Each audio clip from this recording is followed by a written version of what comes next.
Comment croiront-ils s'ils n'ont pas entendu? Et comment entendront-ils sans prédicateur? Selon qu'il est écrit qu'ils sont beaux les pieds de ceux qui annoncent la bonne nouvelle. Lisons maintenant la parole de Dieu dans Psaume chapitre 17. Prière de David. Éternel, écoute la droiture, sois attentif à mes cris, prête l'oreille à ma prière faite avec des lèvres sans tromperie.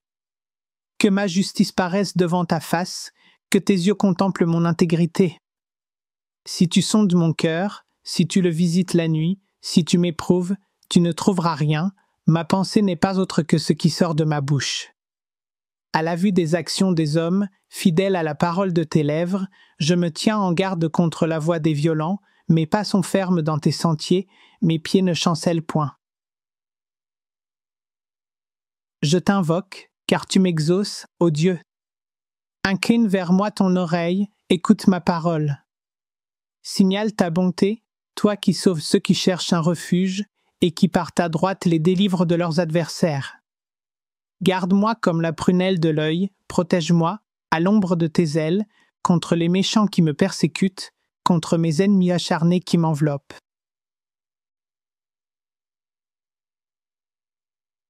Ils ferment leurs entrailles, ils ont à la bouche des paroles hautaines. Ils sont sur nos pas, déjà ils nous entourent, ils nous épient pour nous terrasser. On dirait un lion avide de déchirer, un lionceau aux aguets dans son repère. Lève-toi, Éternel, marche à sa rencontre, renverse-le. Délivre-moi du méchant par ton glaive. Délivre-moi des hommes par ta main, Éternel, des hommes de ce monde. Leur part est dans la vie, et tu remplis leur ventre de tes biens, leurs enfants sont rassasiés, et ils laissent leur superflu à leurs petits-enfants. Pour moi, dans mon innocence, je verrai ta face, dès le réveil, je me rassasierai de ton image.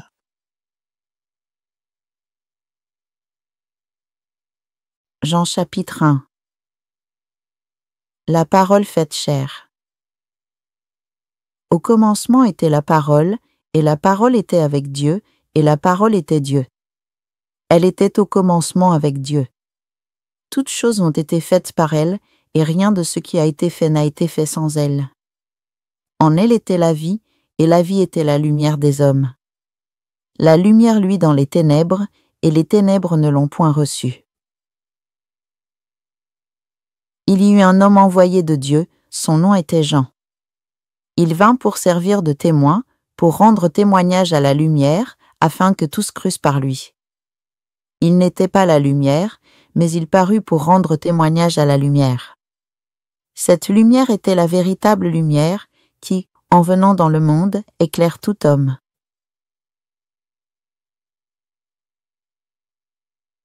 Elle était dans le monde, et le monde a été fait par elle, et le monde ne l'a point connue. Elle est venue chez les siens, et les siens ne l'ont point reçue.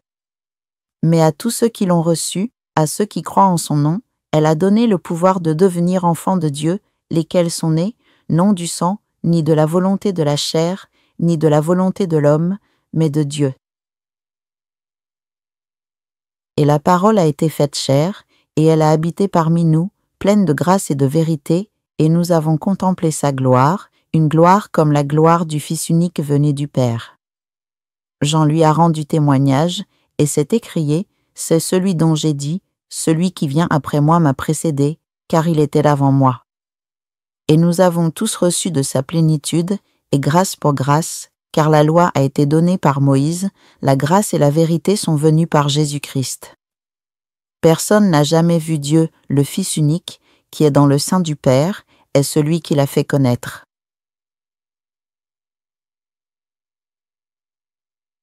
Témoignage de Jean-Baptiste.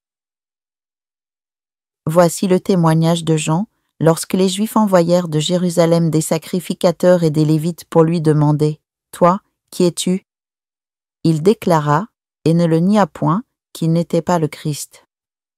Ils lui demandèrent « Es-tu Élie » Il dit « Je ne le suis point. » « Es-tu le prophète » Il répondit « Non. » Ils lui dirent alors « Qui es-tu » afin que nous donnions une réponse à ceux qui nous ont envoyés.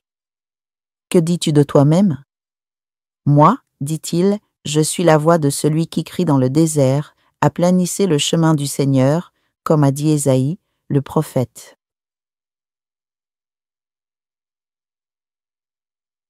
Ceux qui avaient été envoyés étaient des pharisiens. Ils lui firent encore cette question. Pourquoi donc baptises-tu si tu n'es pas le Christ, ni Élie, ni le prophète?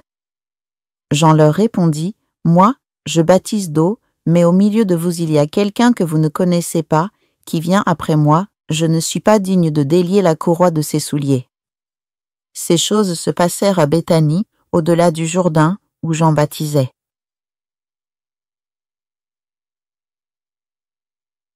Le lendemain, il vit Jésus venant à lui, et il dit, voici l'agneau de Dieu qui ôte le péché du monde.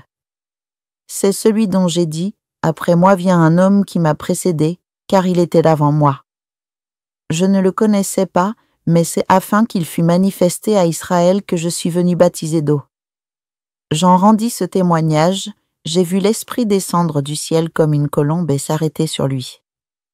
Je ne le connaissais pas, mais celui qui m'a envoyé baptiser d'eau m'a dit, celui sur qui tu verras l'Esprit descendre et s'arrêter, c'est celui qui baptise du Saint-Esprit.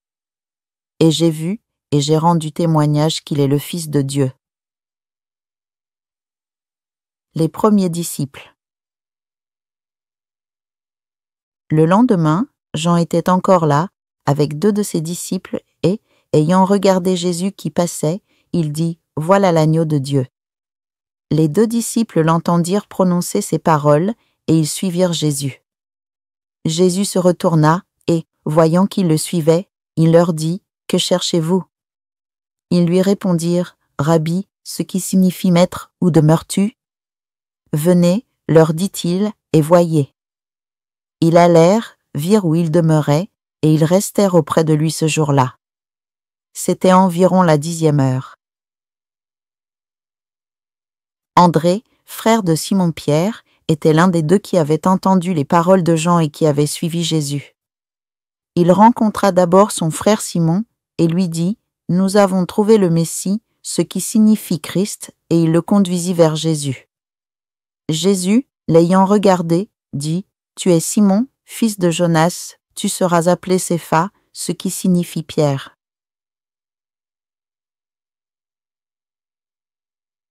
Le lendemain, Jésus voulut se rendre en Galilée et il rencontra Philippe. Il lui dit, « Suis-moi. » Philippe était de Bethsaïda, de la ville d'André et de Pierre. Philippe rencontra Nathanaël et lui dit, « Nous avons trouvé celui de qui Moïse a écrit dans la loi et dont les prophètes ont parlé, Jésus de Nazareth, fils de Joseph. » Nathanaël lui dit, « Peut-il venir de Nazareth quelque chose de bon ?» Philippe répondit, « Viens et vois. »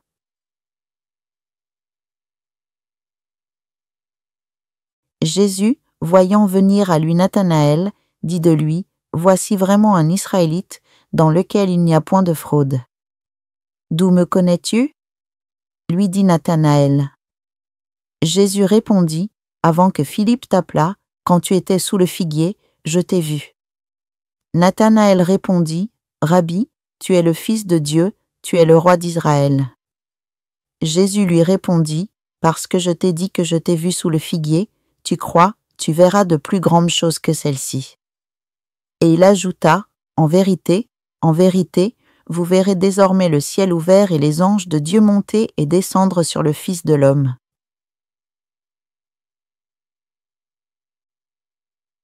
Alléluia, la parole de Dieu est toujours nouvelle chaque jour lorsque nous attendons le Seigneur avec un amour plein, avec un cœur pur, oui. Souvenons-nous toujours du cœur pur, car lorsque notre cœur est pur, oui, Dieu nous voit, oui, quand notre cœur est pur, nous sommes aussitôt vus aux yeux de Dieu, immédiatement vus comme rayonnants, lumineux. Mais si, chaque jour, nous ne gardons pas notre cœur dans la pureté, souvent imagine, tu cherches un objet et tu ne le trouves pas, nous cherchons quelque chose dans des tas et nous ne le trouvons pas. Mais ce qui brille, ce qui étincelle, cela se voit à coup sûr, et ce qui est propre se voit toujours.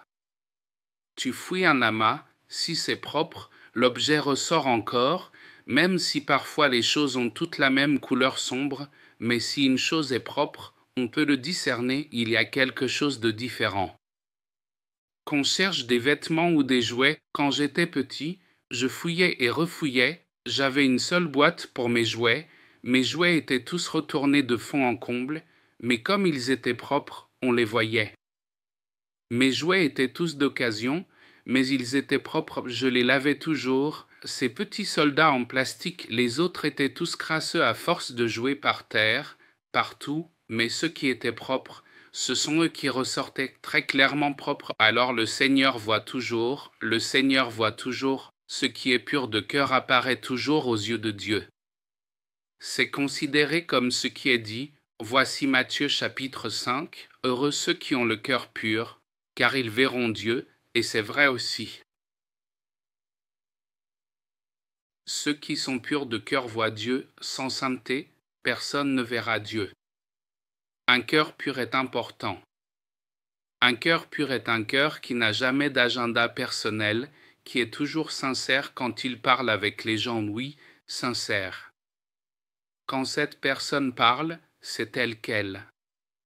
Et s'il continue à agir ainsi, parler aux autres, tel quel, cela se voit. Mais si, quand tu parles, tu as toujours un agenda, toujours une crevette derrière le rocher, à chaque parole, chaque fois que tu te rassembles avec d'autres, tu as des motifs cachés, chaque fois que tu socialises, tu portes un masque, alors tu parais déjà briller. Regarde ceux qui ont le cœur pur, ce ne sont pas des naïfs. Encore une chose, quelqu'un de pur de cœur est différent d'un naïf. Si le cœur d'une personne est pur, alors il n'a pas de mauvaise intention envers autrui, pas l'intention de nuire, méfiant envers autrui. Il peut être vigilant, oui, mais il n'est pas soupçonneux de nature, il ne sera pas possessif envers les autres, car son cœur est pur. Il ne pense pas, un jour les gens me feront du mal et je serai blessé. Oh, il sait, il n'est pas naïf. Il y a des naïfs qui paraissent purs, non, ils sont insensés. Oui, distingue un insensé naïf, un obtus naïf de celui qui a le cœur pur. Ils peuvent se ressembler, tous deux sans malice, l'un est mon propre enfant drôle, tu sais, et l'autre est aussi mon propre enfant drôle. Attendons d'abord, tous deux sont sans malice. Mais l'un est plein d'intrigues, l'autre est vraiment sans malice. Le candide est toujours favorisé. Candide, simple. Sait-il quand on veut le tromper? Il le sait, il s'écarte. Pourquoi? Parce qu'il est humble, il n'aime pas se vanter. Le naïf aime se vanter. Je viens d'acheter une voiture neuve. Je viens d'avoir ceci. Il aime parader pour prouver qu'il est au-dessus des autres. Les gens voient et disent « Waouh, incroyable !» Je viens de recevoir un héritage. Waouh, incroyable! Et puis on dirait qu'après avoir reçu l'héritage le mois dernier, le voilà qui emprunte, le mois prochain, la personne n'est plus là.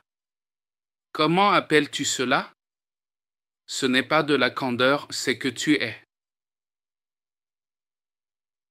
On appelle cela être naïvement insensé. Toi, comme le roi Ézéchias, tu as montré tout le palais au roi de Babylone, tout l'ameublement du temple. Eh bien, Vésaïe, le prophète s'est fâché, le prophète Ésaïe a dit, ce que tu as montré à Babylone, un jour ils viendront et l'emporteront. Voilà à quoi ressemble la naïveté. Car le vrai Candide est humble, il n'aime pas parader, il n'aime pas se sentir supérieur, il n'aime pas se mettre en avant. C'est pourquoi il grandit en sagesse. Pourquoi? À quoi bon? Ainsi, les gens ne le poursuivront pas pour l'exploiter, ils ne seront pas jaloux de lui, parce qu'il n'aime pas parader et que sa vie est simple. Mais si une personne est naïve, elle fera ressortir sa vie pour paraître impressionnante et pourtant, elle n'a pas d'argent et se fait sans cesse avoir.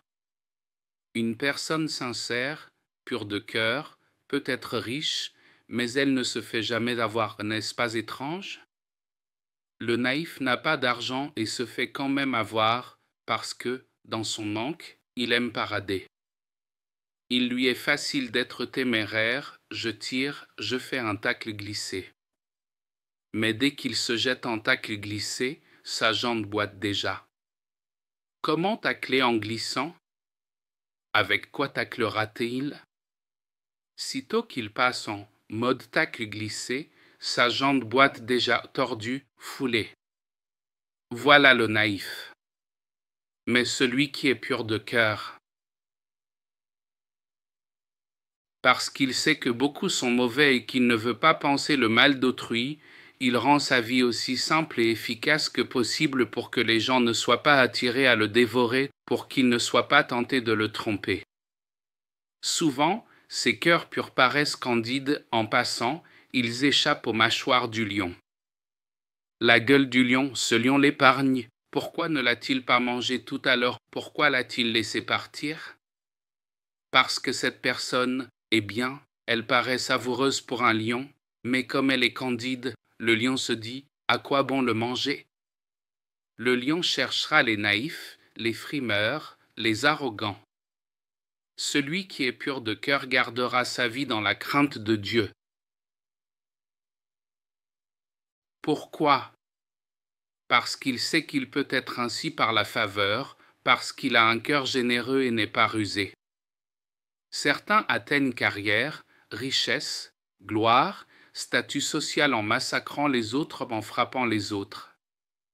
Une telle personne continuera de vivre ainsi, et s'il a l'habitude de frapper, sa propre vie devient déréglée. Je l'ai obtenu dans le sang et la sueur, maintenant je vais en jouir dans l'hédonisme, car il l'a acquis dans le sang. Mais ceux qui sont purs de cœur savent que ce qu'ils ont reçu vient de la faveur de Dieu dans leur vie, alors ils garderont vraiment leur vie afin de rester agréables à Dieu.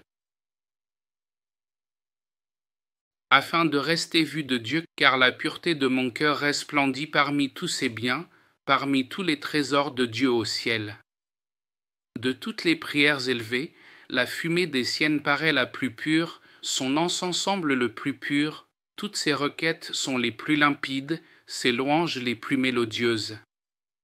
Il y a des religieux qui utilisent la religion pour en tirer profit, il y a beaucoup de tels prédicateurs, ne sois pas surpris, ainsi ils ne peuvent pas renseigner à leur assemblée comment vivre avec sincérité. Frères, nous devons être prudents comme des serpents. Je pense que, sur 1000 prédicateurs, 999 ne comprennent pas ce que « prudents comme des serpents » signifie. Alors, comme un serpent, il bricole des combines, des manigances sournoises. Souviens-toi, sois simple comme des colombes. Qu'est-ce que cela signifie? Le serpent et la colombe connaissent tout de l'Écriture. Tu dois savoir, comme le diable connaît l'Écriture, tu dois maîtriser la parole de Dieu. Mais ne cherche pas l'auto-justification, cherche la vérité. Voilà le sens, être comme le serpent et pourtant simple comme la colombe. Beaucoup de prédicateurs ne comprennent pas cela et l'enseignent à leurs assemblées. Du coup, le contenu devient de la tricherie dans l'Église, des combines, des coups de coude.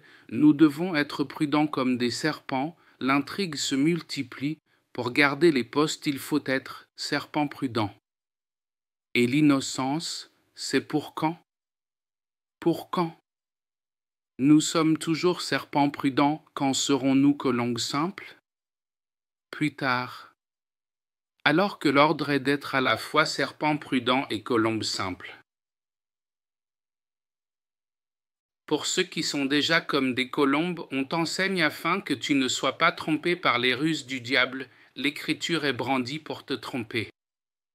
Beaucoup de serviteurs de Dieu utilisent l'Écriture pour manipuler l'assemblée, pour satisfaire leurs convoitises des esprits à la Jézabel utilisés pour assouvir leurs désirs. Ainsi ces gens, fonctionnaires d'église, anciens de l'agence ou pasteurs, manipulent leur assemblée pour satisfaire leurs convoitises, possessifs, manipulés, intimidés par l'écriture.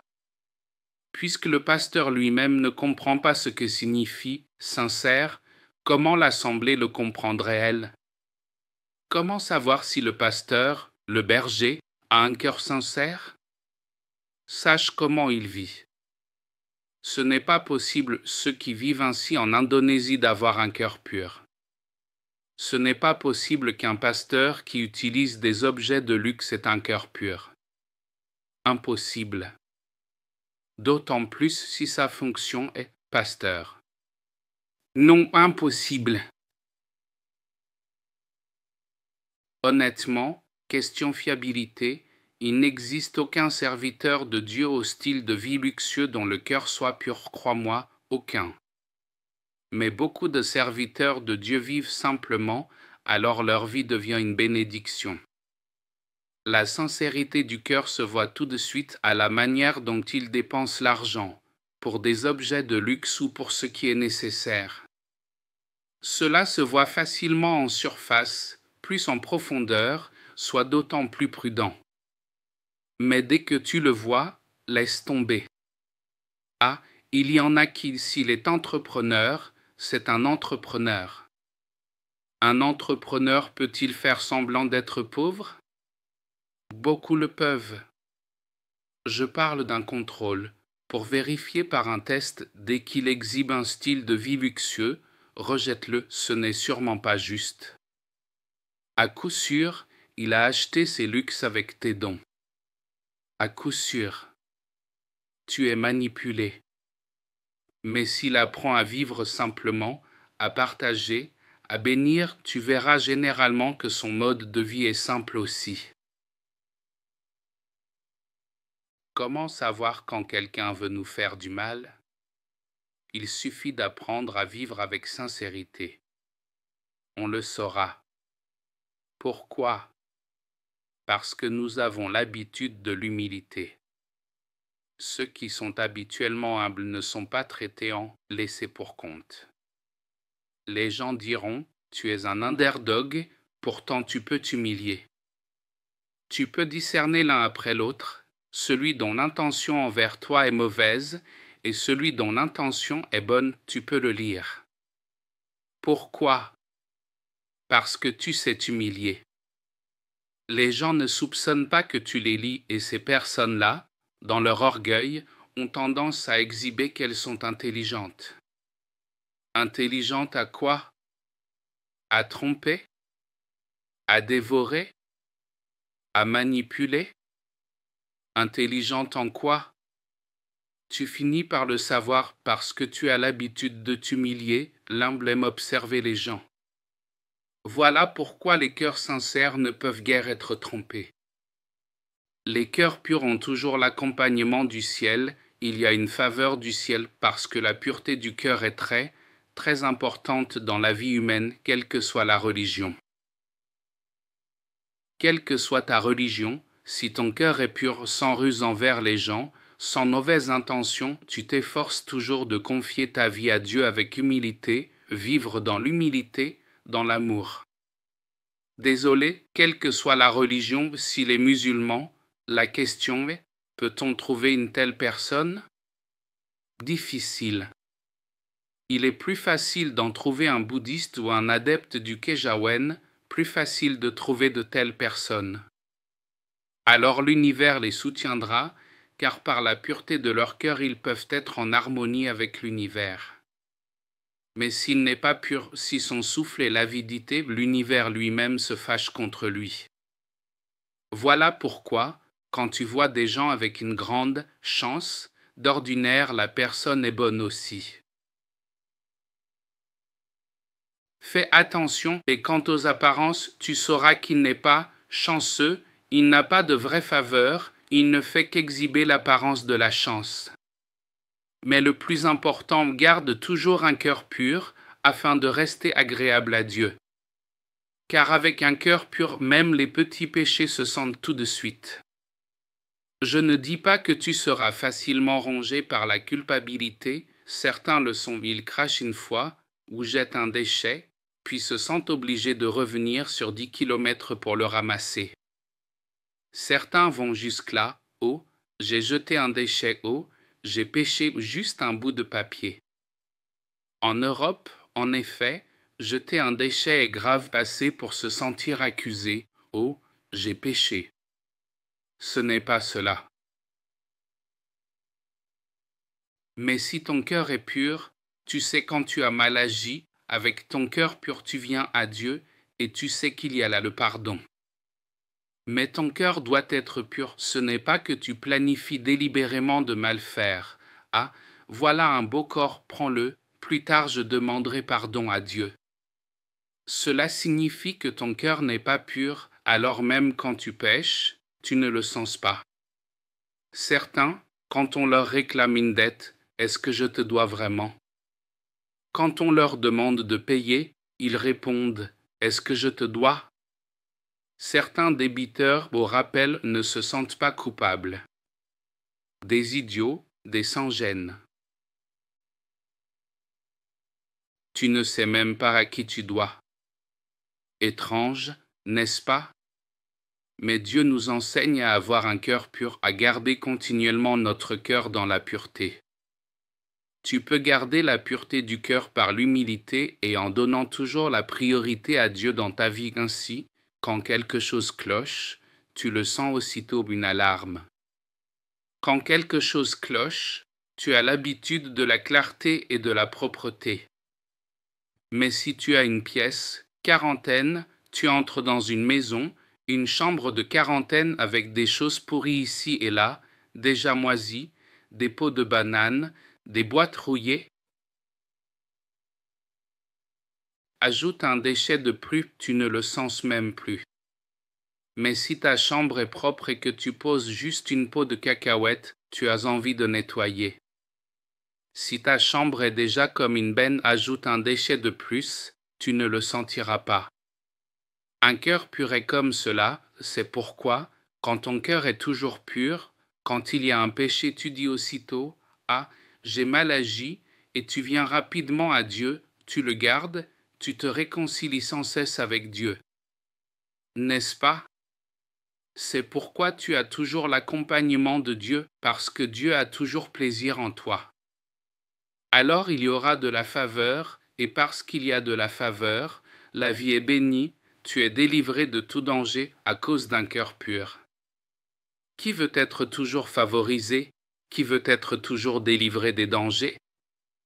Aie un cœur pur, et un cœur saint, alors tu auras toujours de la chance, comme moi, je dis ça en souriant.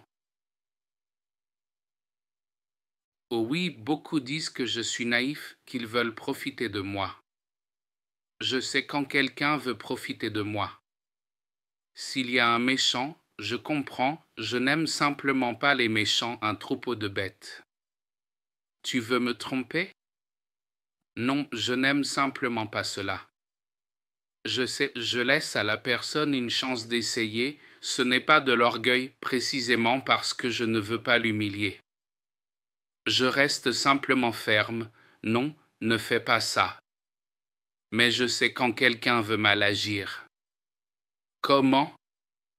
Parce que Dieu a purifié ma vie en la brisant afin que toute la saleté sorte de mon cœur. Ainsi, quand quelqu'un veut faire entrer à nouveau de la saleté, y compris en s'introduisant lui-même, je dis, et doucement, ne salis pas ma maison. Comment je le sais? Parce qu'il y a eu une brisure, et une fois brisé, je garde ton cœur plus que tout, car de lui jaillissent les sources de la vie. Garde-le pur, garde-le propre. Alors, quand quelque chose de sale arrive, nous voulons tout de suite nettoyer.